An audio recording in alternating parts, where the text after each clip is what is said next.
Aham Peygamberimiz de şu süýji sudan içmäge baranna ulu millette Peygamberimizin mübarek çöwregini alyp duranmış. Aham Abbas aýdypdyr Peygamberimizin agasy. Hay oğul liptir, fazlayan oğluna. Bar öýde enen süýji su, arasaca süýji su bejerip goýanlar.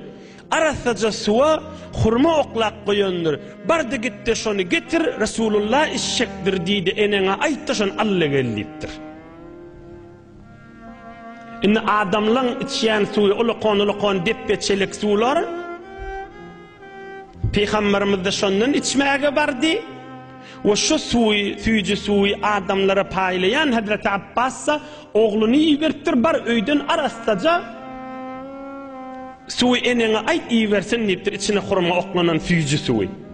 Peygamberimiz aýtdyr, "Ýok, maňa şundan oý" diýipdir. Oham Hazreti Abbas aýdypdyr, "Ya Rasulullah, maňa adamlaň eli degýär" diýipdir. Hurmaljak bolup käde degýändir, teberrik diýip degýändir.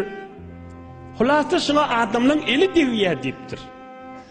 Aham Peygamberimiz aýdypdyr, "Adamlaň eli degse degsin, şundan adamlar içip duýdämi" diýipdir. "Teberrik maňa da şundan ber" diýipdir. "Men şundan içjek" diýipdir. "İsqini mimma yashrabun nas." Şu adamlar içýärdämi şundan diýipdir. "Adamlar içýän bolsa maňa da şundan ber" diýipdir. "İsqini mimma yashrabun nas." Adamlar şundan içýärdämi diýipdir, maňa da şundan ber diýipdir.